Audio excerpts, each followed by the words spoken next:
Welcome to Victoria Rumble Room.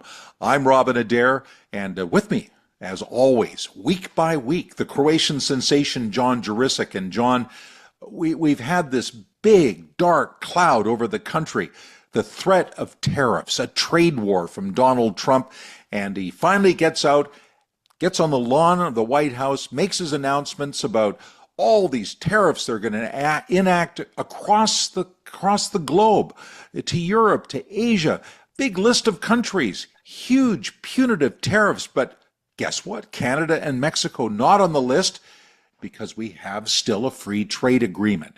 Apparently, they are going to honor at least most of it, and we still have a tariff on our steel, on our aluminum, on car parts. We're not out of the woods, but it's not the end of times for Canada, at least not yet. At the same time, the rest of the world's in turmoil. In a mess. In fact, a very dangerous mess. It's all because of narrow-minded protectionism led by the least democratic U.S. president ever. Donald Trump is a menace, and his actions will precipitate a global recession, if not depression, that in of itself will cause significant political uncertainty and chaos. Many countries have taken advantage of us, the likes of which nobody even thought was possible for many, many decades. And, that has to stop. We're going to end up with a very good relationship with Canada and a lot of the other countries. Some we probably won't. It won't be so pleasant. But I think most countries are agreeing with me. Many of them have actually apologized. They said, look, we have taken advantage. Yes, Trump is exempting the wider reciprocal tariffs on Canada and Mexico, while throwing at least 10% and a lot more at the rest of the world. The auto sector in Ontario is being severely punished, and that will seriously hurt our national economy. There are sizable tariffs directed at Europe, and very large tariffs on countries like South Korea, Vietnam, and especially China. There will be a tariff war in the wake of these announcements. And as mentioned, we still have tariffs on our steel, aluminum. We can anticipate they're going to move up. NAFTA talks. We're going to have conversations about where we go from here in terms of our trade with the United States. And we are now hearing, certainly from his supporters, that we should all be tipping our hat to Mark Carney, that Mark Carney is the reason that we have been given this pass, where Canada now is not going to be handed the huge tariffs that other countries have to suffer. And here's what Mark Carney had to say about the situation we're in right now. We're going to fight these tariffs with countermeasures. We are going to protect our workers, and we are going to build the strongest economy in the G7. In a crisis, it's important to come together, and it's essential to act with purpose and with force. But how is the Canadian election race being affected? Stock markets are crashing. Global recession is being forecast. The influence of Donald Trump on a literal daily basis on our election might subside, but past behavior indicates he won't go away. The Conservatives and Pierre Poilievre are certainly hoping that the Canadian electorate attention will start to focus, as it should, on internal issues and the Liberal government record. We'll see soon enough. What red lines I will draw in order to protect our country in these inevitable negotiations that any future prime minister will have to have, and have quickly. So let me be clear. First, I will protect our control over our border, our security, our resources, our farmers, including our supply managed farmers, our fresh water, our automotive workers. Also, we will protect our sovereignty, our laws, our currency, our dollar, our land, our waters, our sky, our culture, our official languages, and our resources and indigenous rights will not be under the control of any other country. This is non-negotiable. We will protect Canada's sovereignty in any negotiations. And we are hearing from Pierre Poilievre on a number of different files. He's certainly put a lot of policy out. No one can say the Conservatives are not telling you what they have in mind for the country, including things like an economic corridor that goes from west to east. And they're talking about major pipelines going to the east and getting that product out to markets in Europe. And we've also heard from some of the Liberals, including Mr. Jabot, who used to be the Liberal Environment Minister, that this will never happen. This is bad for the country. And you have to wonder where the Liberals ultimately will be standing on oil and gas. Mark Carney's not saying they're taking that cap off of oil and gas production, and Alberta do not trust Mark Carney. That's fair to say. And we've had some polls now that show the Conservatives back in the game, inching up. Now, some are saying that the Liberals are still solidly in the lead, like a Nanos poll I just saw, but there have been other major survey companies that have it as a much tighter race. For example, New Innovation Research poll shows the Conservatives now at 38%. They're up 4. The Liberals at 37, so neck and neck. NDP at 12, that's where they've been kind of languishing for quite a while. The Bloc at 6%, the Greens at 4%, others at 2%. And, this is the first Conservative lead we've seen since this election actually got started, John. I think this is going to be swinging to the final day, and those debates will be massively significant. Now, how is Canadian small business dealing with the possibility of tariffs and a trade war? After all, Canada does have reciprocal tariffs in place, and the Americans could respond at any time. And Donald Trump could respond in any minute if this mess doesn't get settled, or if he gets influenced by money people down south. How can business protect itself from uncertainty? Big question. So we turn to Al Smith, the CEO of the Saanich Peninsula Chamber, and see what he thinks. So while tourism is still the #1 industry on Vancouver Island, southern Vancouver Island, at least that's what we're told by some sector managers, Peninsula also has manufacturing and many other kinds of industry operations that buy and sell with American customers. So can you tell us about that? Yeah, I mean, I think the challenge is that we're going to have to learn to cope, just like we did in the pandemic in 2021, right? Like, where is our supply chain coming from? Where are those things? I think it's a good time for business owners to take a look at where are they selling and where could they sell instead. Like, look for new opportunities as we're fairly uncertain with what's happening across the border on the southern border. And also looking for new opportunities for where they're sourcing their goods from. I was talking to one business who buys things from an American supplier, but those things are made elsewhere in the world and shipped in through the US because they're buying in bulk and then shipped up to Canada. So we had a conversation about, well, can you go around those distribution supply chains? Can you contact the manufacturers and see if there's another supplier in Canada you can get it from? Because at the end of the day, if that does get tariffed, and we still don't know, if they still haven't said, here's how the tariffs are going to be implemented. Is it on raw goods? Is it on finished goods? Is it on anything? And so because we don't know that, I think it's a great opportunity to start calling around. And one company I was talking to has their restaurant hospitality business, and they have a supplier that they use is Pepsi. So Pepsi is their supplier of all their stuff. And the question was, well, if Pepsi's an American company, am I going to get levied on, is the cost of my pop on my thing going to go up 25%? That's a big deal for a hospitality company.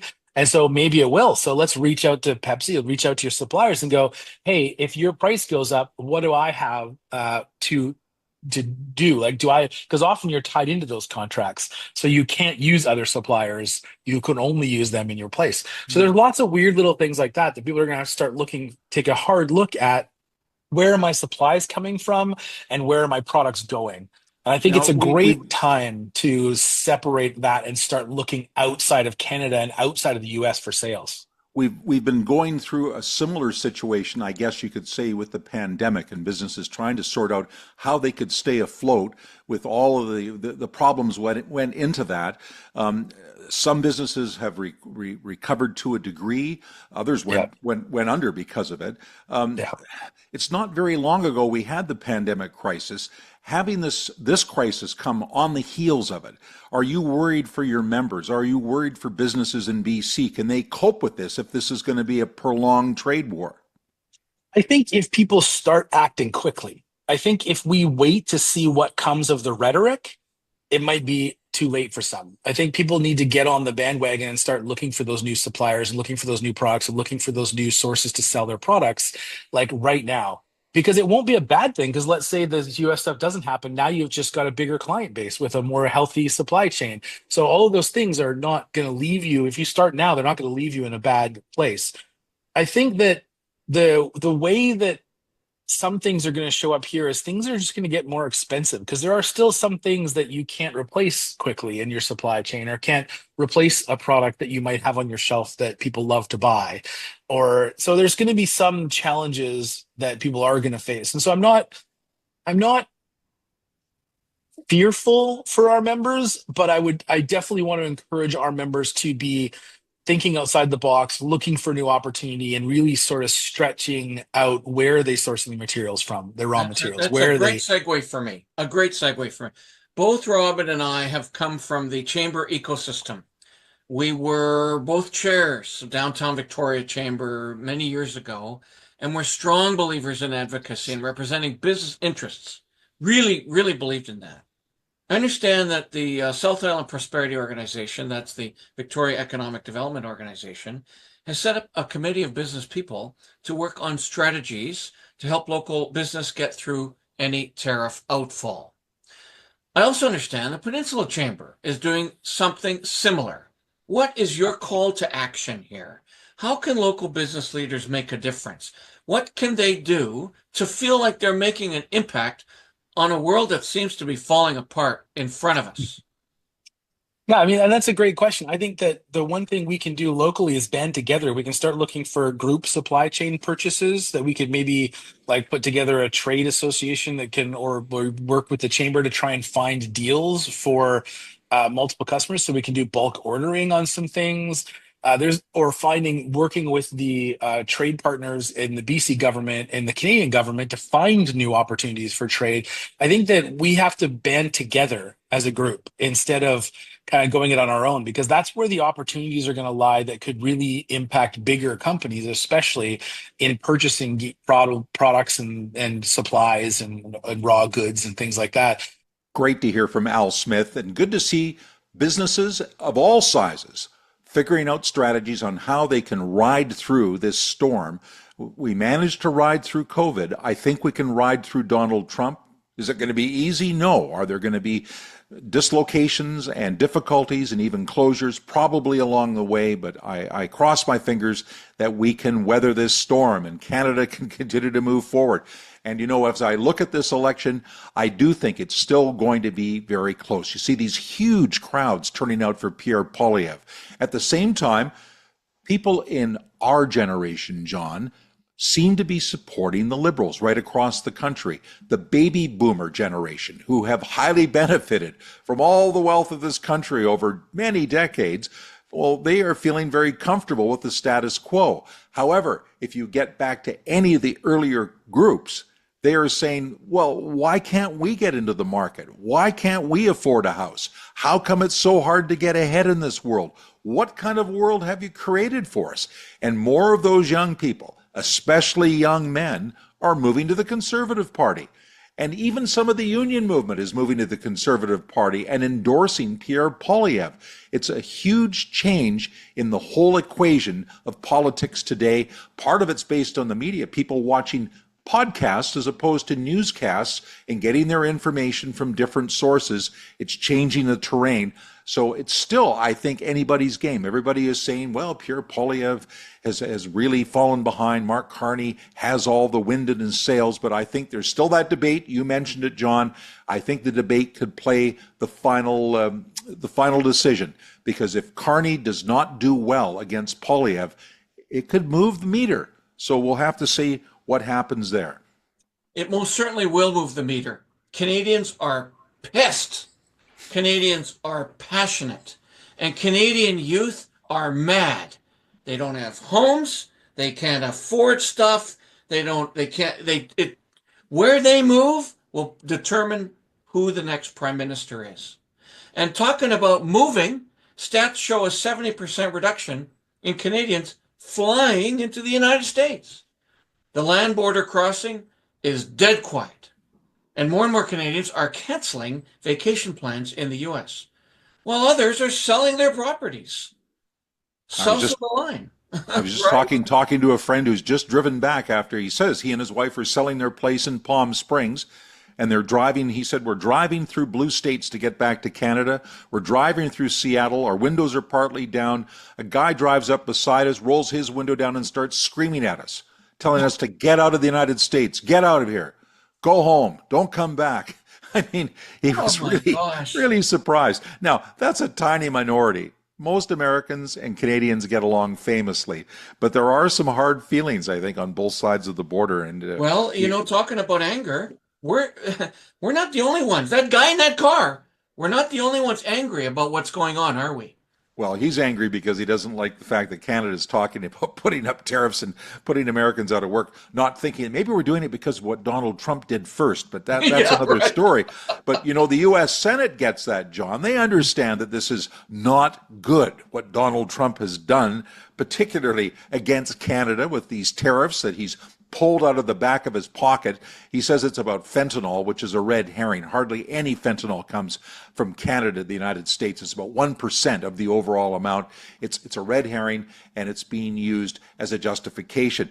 And so what we've had now is the Senate actually take a vote, and narrowly they voted against President Trump doing what he's doing with tariffs against Canada. And 4 Republican senators lined up to support this vote, including Senator Murkowski of Alaska. And, Alaska is very nervous about this transportation issue where trucks going to Alaska will have to pay a tariff. They don't want to see that. And of course, we don't want to see it either because it could cause a real problem in terms of cruise ships coming to Vancouver and Victoria ports.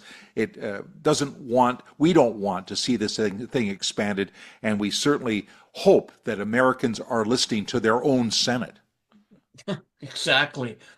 David Eby, BC Premier David Eby, recently delivered a budget with the biggest debt load in BC history. That would have been an ex-nay many years ago. That would have been an immediate disqualifier for him. With this trade crisis underway, he's been wrapping himself in a Canadian flag and even tried to pass Bill 7, which would have given the NDP sweeping powers in the face of tariffs and unfortunately maybe everything else. So, when a cry of what's happening to democracy was heard from the rooftops in BC, Bill was watered down. And that was effectiveness, I think, from this new opposition, this new BC Conservative opposition. And it's good that they do have a loud voice because we need it. And David Eby, I think there's a suggestion that he would love to trigger a snap election. If it really came down to a vote of non-confidence and the Greens lined up with the BC Conservatives, the NDP would have to call an election. And I don't think they'd mind that. I think they feel this is a time when the BC Conservatives are vulnerable and that they could sweep in and get a bigger majority. And who knows if that would happen. But we decided we should talk to somebody from the BC legislature. And we hit upon this young rookie from northern BC, but a vital part of northern BC. She's from Kitimat. She represents the Skeena riding. Her name is Claire Rattee, and we want to hear what she thinks about what's going on in the country and the province. So let's zoom her in. And now joining us in the Rumble Room for the very first time is she's the new MLA for Skeena riding. Now, we had Ellis Ross on the show from Skeena for a number of years. It seems like a proud tradition on the Rumble Room to have yet another member from that illustrious riding, and Claire Rattee is with us. And Claire, so great to have you on the show. And I want to ask you right off the top about what's going on across the country in terms of the movement of goods. We have this big debate about the tariffs between provinces. We also have this huge push to have access to our other markets, because God knows we can't be sending everything to the States if they're going to put 25% tariffs on it. So it makes Kitimat and the LNG and all the pipeline debate that was going on so much more imperative. And this must make what you're doing right now, representing your riding and what your riding's intending on doing, like of national interest. Yeah, for sure. I mean, I think there was already a lot of national interest in our riding just because of what was going on with LNG Canada. This is the single largest private sector investment in Canadian history. It's the second time that we've been able to brag about that because, of course, we also have the Rio Tinto aluminum smelter. And yeah, I mean, there's a reason that Kitimat was chosen. There's a number of reasons that Kitimat was chosen for that, but one of them is certainly those short shipping distances to Asia, which is really key in being able to, look at a global energy transition, getting countries like China off of burning coal. So, these kinds of projects are really imperative right now for the Canadian economy. And so obviously I do my part in trying to support them. When we're facing what we're facing right now with the threat of tariffs, you look at something like the Rio Tinto aluminum smelter, and of course, something like 70 to 80% of what they're exporting is actually going to the United States. So, how do we make sure that we posture ourselves as a country and as a province to be able to respond to that effectively? Right. I'm particularly concerned about my riding. In general, it seems like the more northern areas are going to be the most disproportionately impacted by a lot of this. So, of course, I wasn't even thinking you have Huracan and Alcan there, and they already Huracan's have closed. this heavy tariff on aluminum, and Yes. so are people in your riding particularly anxious about what's going on, do you think? I mean, I was just in my riding for about 10 days and I was surprised that it didn't seem to come up as much as I expected it to. I went out, I was door knocking, I went and canvassed some businesses, went to a few public events, and I wasn't hearing a lot of anxiety per se. I think that there is a general sense of anxiety for sure, just around not knowing, how we're going to respond to this. Are we going to be in a position where we're in a recession? Is this going to impact people's livelihoods? I think that these are all concerns that we've had in the past, and we figured out how to move past them. So I'm sure we will again. I think the bigger concern that I was hearing about from people on the ground was actually about this proposed legislation with Bill 7 and the concerns Okay, around. hold on, Claire, this is what I'm Yes. going to ask you about. Okay. Okay. First of all, great to have you with us. I don't know what it is in the air up there, but you yourself, Ellis Ross, the Skeena region clearly creates very progressive, innovative, interesting guests for the Rumble Room. Thank you very much. You're welcome. We mean progressive in the good way. Yes. Progressive in the technology way. The federal race and Donald Trump, look, they're just taking all of the oxygen right out of the room. However, people did react in BC when Premier Eby tried to move forward on Bill 9 to give the government Bill 7. Sorry, look at me, I'm forgetting how to add here. To give the government extraordinary powers to override the legislature. Do you agree that he did this in part because he wouldn't mind causing a little quick non-confidence vote in a new election? I mean, you know what? There's definitely potential. It's interesting though, because for example, they brought forward legislation this morning around removing the consumer carbon tax, right? And what'll be interesting is if that becomes a confidence motion, to see how the Greens are going to vote on it because they have a supply and confidence agreement. There's certainly a potential there. I think that I would like to think that that's not the direction we're trying to go when we're in the middle of a federal election and when we have going on what we have going on right now with the threat of tariffs and everything else. I would certainly like to think that that's not the case. I think that the premier heard loud and clear from British Columbians over the last couple of weeks that people are not accepting this bill. They're not accepting, the premise of government being able to just act with sweeping powers like that.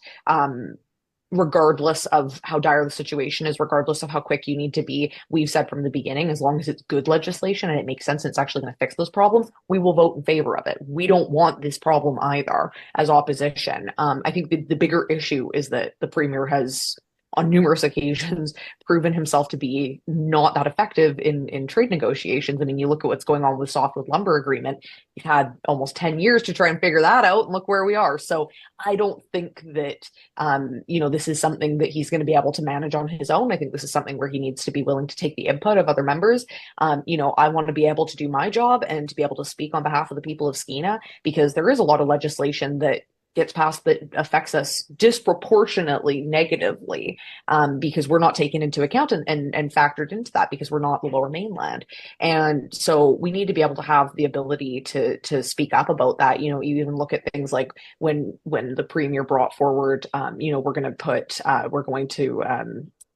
put tolls and things like that, and extra taxes on transport trucks coming up to Alaska. And then the governor of Alaska was like, "Well, then we're not going to send cruise ships into BC ports anymore." That Yes. affects people in my area. And so when you're thinking about it so narrowly about, oh, like I'm going to hit them here and this is going to hurt, you could also be hurting British Columbians in the process. And that needs to be factored in. This was really poor legislation. I'm glad that they seem to be finally recognizing that. We'll see how it plays out over the next couple of days and debating this bill. But I think that British Columbians sent a very clear message to the premier.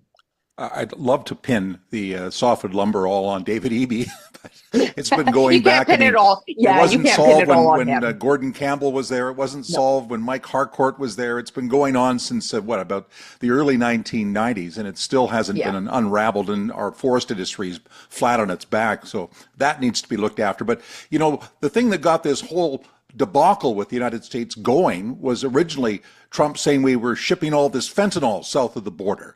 And that, it turns out it's only about 1% of the fentanyl that arrives in the States. And they actually, ironically, send more fentanyl north to us.